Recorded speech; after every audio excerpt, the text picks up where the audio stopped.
আসসালামু আলাইকুম। প্রিয় একাদশ শ্রেণীর শিক্ষার্থীরা, শুভ সকাল। কেমন আছো তোমরা সবাই? নিশ্চয়ই ভালো আছো, পরিবার পরিজন নিয়ে বাসায় আছো, নিরাপদে আছো। আমি জানি তোমাদের সবারই খুবই মন খারাপ, তোমাদের প্রিয় ক্যাম্পাস ঢাকা কলেজে আসতে পারছো না। কোভিড-19 কারণে আমাদের ঢাকা কলেজে অনলাইন শিক্ষা কার্যক্রম চালু হয়েছে অনেক আগে, যার কারণে তোমাদের শিক্ষার যে ধারাবাহিকতা কিছুটা বিঘ্ন হয়েছিল, কিন্তু সেটা সেই ক্ষতিটা কিছুটা পুষিয়ে নিতে পেরেছো আমার মনে হয়। এজন্য আমি প্রথমেই আমার ঢাকা কলেজ কর্তৃপক্ষকে ধন্যবাদ জানাই, বিশেষ করে আমাদের সবার প্রিয় মাননীয় অধ্যক্ষ প্রফেসর নেহাল আহমেদ স্যারকে আন্তরিকভাবে স্যারকে ধন্যবাদ জানাই এবং স্যারের প্রতি কৃতজ্ঞতা জ্ঞাপন করছি। সেই সাথে স্যার এবং স্যারের পরিবার যেন এই কোভিড থেকে মুক্ত থাকেন এবং সুস্থ থাকেন সে দোয়া করছি।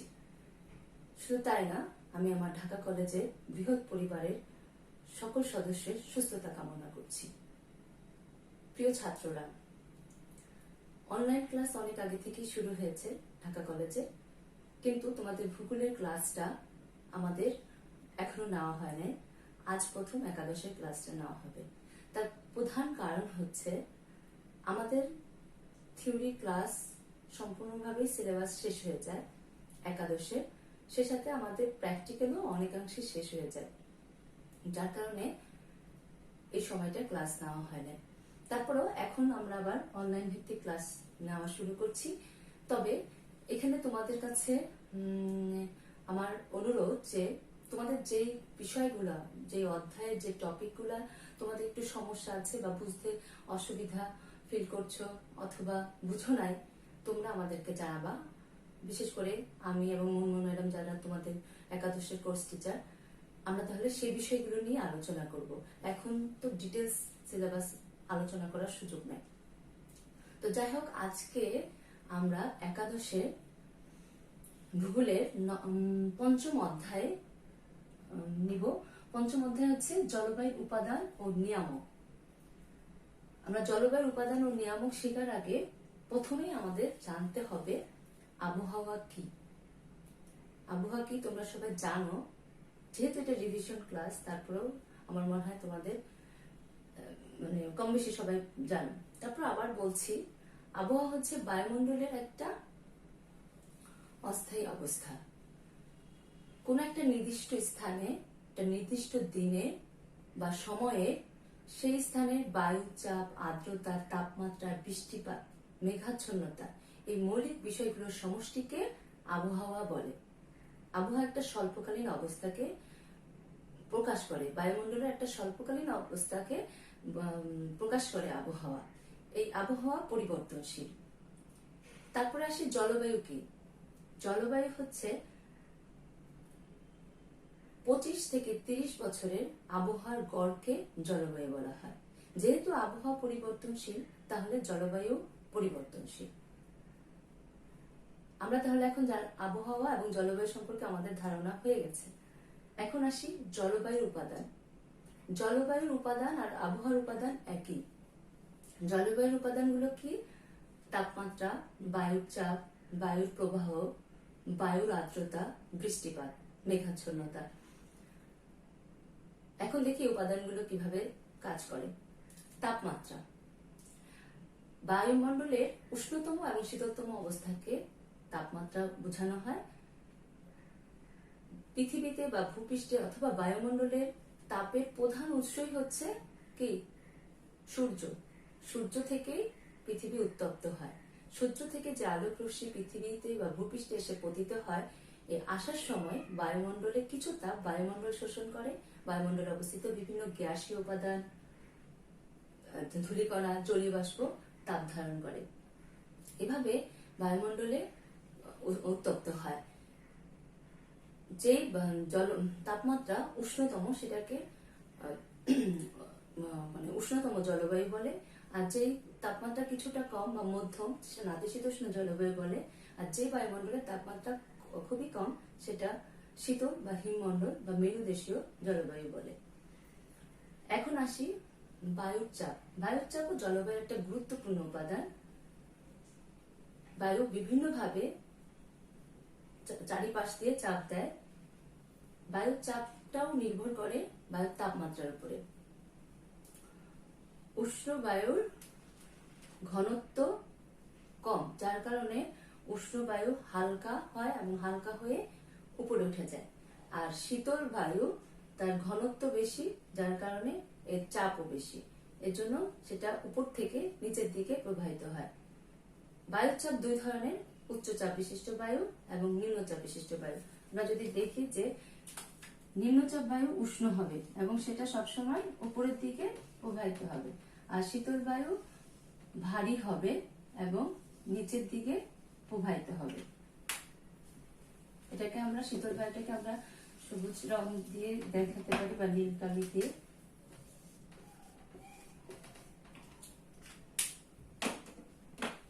তাহলে বায়ুচাপ হলো দুই ধরনের, উচ্চচাপ বিশিষ্ট বায়ু এবং নিম্নচাপ বিশিষ্ট বায়ু। এরপরে আসি বায়ু প্রবাহ। বায়ু প্রবাহ জলবায়ুর একটা গুরুত্বপূর্ণ উপাদান। বায়ু কোন দিক থেকে প্রবাহিত হচ্ছে সেটা উপরে নির্ভর করে ওই অঞ্চলের জলবায়ু। যেমন কোন সাগর বা সমুদ্রের উপর দিয়ে প্রবাহিত বায়ু যখন কোন স্থলভাগে প্রবাহিত হয় তখন প্রচুর পরিমাণে জলীয় বাষ্প নিয়ে আসে, আর জলীয় বাষ্পপূর্ণ বায়ু কি হবে, বৃষ্টিপাত ঘটাবে। আর স্থলভাগ দিয়ে প্রবাহিত বায়ু শুষ্ক হয়, সেটা জলীয় বাষ্প থাকে না এবং সেখানে বৃষ্টিপাতের সম্ভাবনা থাকে না। এবার আসি বায়ুর আর্দ্রতা। এটা খুবই গুরুত্বপূর্ণ একটা জলবায়ুর উপাদান। বায়ুর আর্দ্রতা হচ্ছে জলীয় বাষ্পের উপস্থিতিকে বায়ুর আর্দ্রতা বলে। জলীয় বাষ্পপূর্ণ বায়ু আর্দ্র হবে কারণ জলীয় বাষ্পপূর্ণ বায়ু দ্বারা বৃষ্টিপাত হবে। এবার আসি বৃষ্টিপাত। যে অঞ্চলে প্রচুর পরিমাণে বৃষ্টিপাত হবে সে অঞ্চলের জলবায়ু বা তাপমাত্রা যদি আমরা দেখি অনেক কম হয়। যেমন বাংলাদেশে বর্ষাকালে বা এই সিজনে যদি এখন প্রচুর পরিমাণে বৃষ্টিপাত, এখনো বৃষ্টির সিজন আসে নাই, জুনের 15 তারিখের পর থেকে বায়ু প্রবাহের দিক পরিবর্তন হবে। তো যখন প্রচুর বৃষ্টিপাত শুরু হবে তখন এই যে এখন যে অবস্থাটা বিরাজ করছে প্রচন্ড গরম, সেই গরমটা থাকবে না। এগুলো গেল হচ্ছে জলবায়ুর বিভিন্ন উপাদান। এখন আমরা দেখব যে জলবায়ুর নিয়ামক, কোন কোন নিয়ামক সমূহ বা কোন কোন প্রভাবক সমূহ একটা অঞ্চলের জলবায়ুকে নিয়ন্ত্রণ করে। প্রথমটা হচ্ছে অক্ষাংশ। অক্ষাংশের কারণে কিন্তু ভূপৃষ্ঠের বিভিন্ন স্থানে সূর্যের তাপ প্রাপ্তিরও ভিন্নতা নির্ভর করে। যেমন এটা একটা আমরা ধরলাম পৃথিবী, এটা কি রেখা, নিরক্ষরেখা, মান কত 0 ডিগ্রি। আমরা জানি সূর্য সব সময় নিরক্ষরেখার উপরে লম্বভাবে কিরণ দেয়, তাই না? আস্তে আস্তে যত উত্তর দিকে যেতে যাবে ততই তীর্যকভাবে সূর্যরশ্মি পড়বে, তেমনি ভাবে যতই দক্ষিণ দিকে যাবে সূর্যরশ্মি তত তীর্যকভাবে পতিত হবে। এটা কি উত্তর গোলার্ধ, এটা দক্ষিণ গোলার্ধ, পশ্চিম পূর্ব। সূর্য সবসময় নিরক্ষরেখার উপর লম্বভাবে কিরণ দেয়, যার কারণে এই অঞ্চলগুলা সবসময় খুব উত্তপ্ত এবং গরম থাকে। আর যতই উপরের দিকে মানে উত্তর গোলার্ধের দিকে বা 90 ডিগ্রি উত্তরের দিকে যেতে থাকবে ততই সূর্যরশ্মির পতনটা তীর্যকভাবে হবে। প্রতি 1 ডিগ্রি অক্ষাংশের জন্য 1 ডিগ্রি সেলসিয়াস তাপমাত্রা হ্রাস পায়। এভাবে অক্ষাংশের কারণে, অক্ষাংশের হ্রাস বৃদ্ধির কারণে জলবায়ুর পরিবর্তন হয়। এবার আসি উচ্চতা। একই অক্ষাংশে অবস্থিত বিভিন্ন স্থানে তাপমাত্রা ভিন্ন। যে স্থান যত বেশি উপরে অবস্থিত সেই স্থানের তাপমাত্রা তত কম। যতই উপরের দিকে যাওয়া যাবে ততই বায়ুর তাপ কমতে থাকবে। যেমন নিরক্ষ বিষুবরেখায় অবস্থিত আফ্রিকার কিলিমানজারো কিন্তু পাহাড়ের উপরে প্রচন্ড বরফ দিয়ে আচ্ছাদিত। প্রতি 165 মিটার উচ্চতার জন্য 1 ডিগ্রি সেলসিয়াস তাপমাত্রা হ্রাস পায়। এরপর দেখি সমুদ্র থেকে দূরত্ব। সমুদ্র থেকে দূরত্বতার কারণেও কিন্তু এক একটা অঞ্চলের জলবায়ু মানে পরিবর্তিত হয়। যেমন যেসব দেশগুলা বা যে ভূখণ্ডগুলা সমুদ্র তীরবর্তী সেই সব ভূখণ্ডের তাপমাত্রা কিন্তু খুব বেশি এক্সট্রিম হতে পারে না, সমভাবাপন্ন হয়। যেমন ধরো আমাদের বাংলাদেশের কথা আমরা যদি চিন্তা করি, বাংলাদেশের উপকূলীয় জেলা কোনগুলা? ভোলা, বরিশাল, চাঁদপুর, চট্টগ্রাম, এসব অঞ্চলগুলোতে শীতকালে কিন্তু খুব বেশি শীত অনুভূত হয় না, আবার গরমকালেও কিন্তু বেশি অনুভূত হয় না। কারণ সমুদ্র, আমরা জানি পানির তাপ ধারণ ক্ষমতা অনেক বেশি সময় থাকে এবং তাপ গ্রহণ করতেও বেশি সময় লাগে, যার কারণে সমুদ্র তীরবর্তী অঞ্চল থেকে দূরবর্তী অঞ্চলের ওয়েদার অনেক এক্সট্রিম হয়। বাংলাদেশে যেমন উত্তরবঙ্গে প্রচন্ড গরম এবং প্রচন্ড শীত অনুভূত হয়। এভাবে পৃথিবীর বিভিন্ন দেশগুলো যেগুলো ল্যান্ড লকড কান্ট্রি, সেসব দেশগুলোতেও কিন্তু এই অবস্থা বিরাজ করে। এরপর আসি বায়ু প্রবাহের দিক। বায়ু কোন দিক থেকে প্রবাহিত হচ্ছে সেটার উপর নির্ভর করে যে সেখানকার জলবায়ু কেমন হবে। যেমন আমরা এর আগে বলেছি, জলীয়বাষ্পপূর্ণ বায়ু যদি সমুদ্র কোন স্থলভাগের উপর দিয়ে প্রবাহিত হয় এবং তার পাশে যদি কোনো পাহাড় পর্বত বা উঁচু স্থান থাকে, বাধাপ্রাপ্ত হলে সেখানে তার পাদদেশে বৃষ্টিপাত হবে। তো এই বায়ু প্রবাহের দিকের উপর নির্ভর করে জলবায়ু নিয়ন্ত্রিত হয়। বৃষ্টিপাত, এখানে আরেকটু কথা বলি বায়ু প্রবাহের। যেমন অয়ন বায়ু প্রবাহিত অঞ্চলগুলোর দিকে যদি আমরা তাকাই, আমরা যখন বায়ু প্রবাহ পড়েছি, বায়ু চাপ পড়েছি, নিয়ত বায়ু প্রবাহ পড়েছি, তখন অয়ন বায়ু শব্দটা শুনেছি।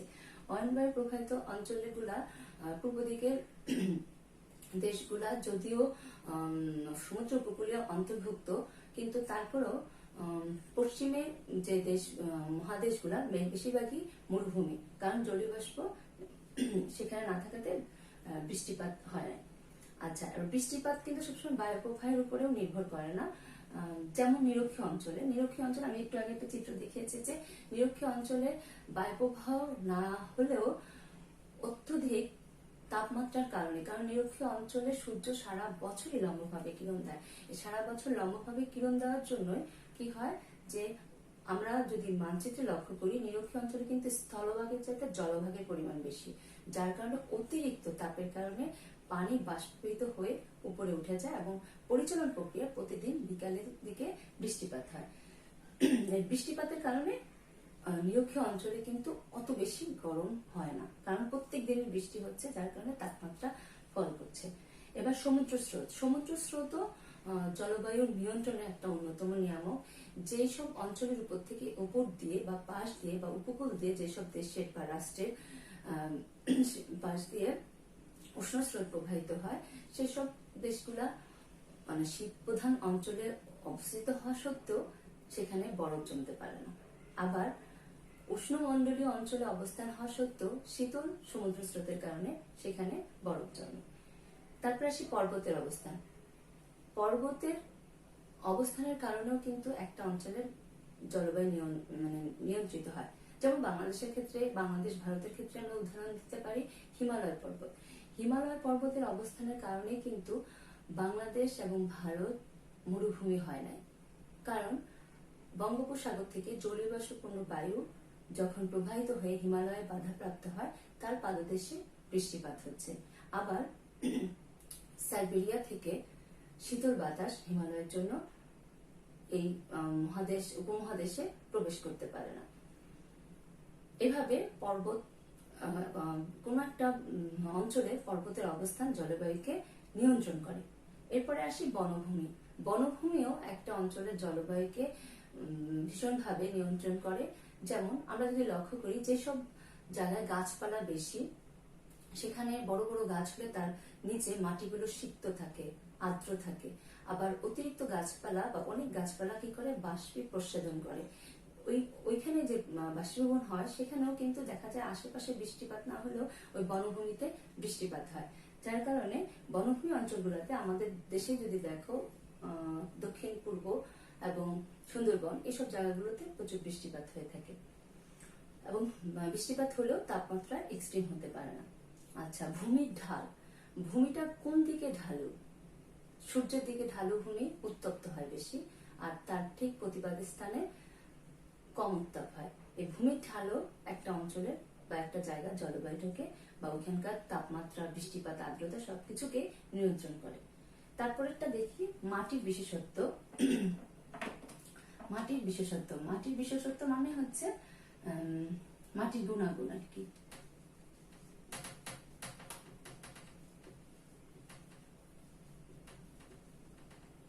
মাটি টেক্সচারটা কি ধরনের, মাটি কি বালুকাময় নাকি কর্দমাক্ত? বালুকাময় মাটি খুব দ্রুত উত্তপ্ত হয়ে যাবে, আবার খুব দ্রুত ঠান্ডা হয়ে যাবে। আর যেগুলো কর্দমাক্ত সেগুলো পানি থাকে, ভেজা থাকে, খুব দ্রুত গরম হতে পারে না, আবার খুব দ্রুত ঠান্ডা হয় না। এজন্য মরুভূমি অঞ্চলগুলো দেখা যায় যে দিনের বেলা প্রচন্ড গরম থাকে আর রাতের বেলা ওই মরুভূমিগুলা শীতল হয়। এবং এই জন্য মরুভূমি দিনের বেলাকে গ্রীষ্মকাল আর রাতের বেলাকে শীতকাল বলা হয়। এরপরে আসি মেঘাচ্ছন্নতা। মেঘাচ্ছন্নতা জলবায়ু নিয়ন্ত্রণের একটা অন্যতম নিয়ামক। মেঘমুক্ত আকাশ আর মেঘাচ্ছন্নতা আকাশে চাইতে অনেক শীতল আবহাওয়া বিরাজ করে। যেমন দিনের বেলা যদি আকাশে মেঘ থাকে তাহলে সূর্যের যে প্রখরতা সেটা এসে পড়ে না, কিন্তু রাতের বেলা যদি আকাশ মেঘাচ্ছন্নতা থাকে তাহলে প্রচন্ড গরম অনুভূত হয়। কারণ পৃথিবীতে যে সূর্যের আলো বা তাপ আসে সেটা যখন আবার বিকিরণ করে চলে যেতে মহাশূন্যে ফেরত যায় তখন মেঘের কারণে বাধাপ্রাপ্ত হয়। আর বাধাপ্রাপ্ত হলে সেটা আবারও ফিরে আসে এবং পৃথিবীকে আরো উত্তপ্ত করে তোলে। এর জন্য মেঘাচ্ছন্ন আকাশ থেকে নির্মল আকাশ সুন্দর এবং ঠান্ডা জলবায়ু বা বায়ুকে নির্দেশ করে। এগুলো হচ্ছে মোটামুটি জলবায়ুর নিয়ামক। তো আমরা আজকে একটু পর্যন্ত দেখবো আবহাওয়ার উপাদান এবং নিয়ামক সমূহ বা জলবায়ুর উপাদান অথবা নিয়ামক সমূহ। আমরা পরবর্তীতে তাপমণ্ডল, নিহত বায়ু প্রবাহ এগুলো আলোচনা করব। আর তোমাদের যেগুলো প্রবলেম থাকবে সেগুলো আমি আগে বলেছি, তোমরা আমাদেরকে জানাবে, তাহলে আমরা সেগুলো নিয়ে ডিসকাস করব। তো আজকে এই পর্যন্তই, ইনশাল্লাহ আবার দেখা হবে তোমাদের সাথে। ততক্ষণ পর্যন্ত তোমরা ভালো থাকো, বাসায় থাকো, অপ্রয়োজনে বাসা থেকে বের হবে না। খুব দরকার হলে বের হলে মাস্ক এবং গ্লোভস পরে বের হবে।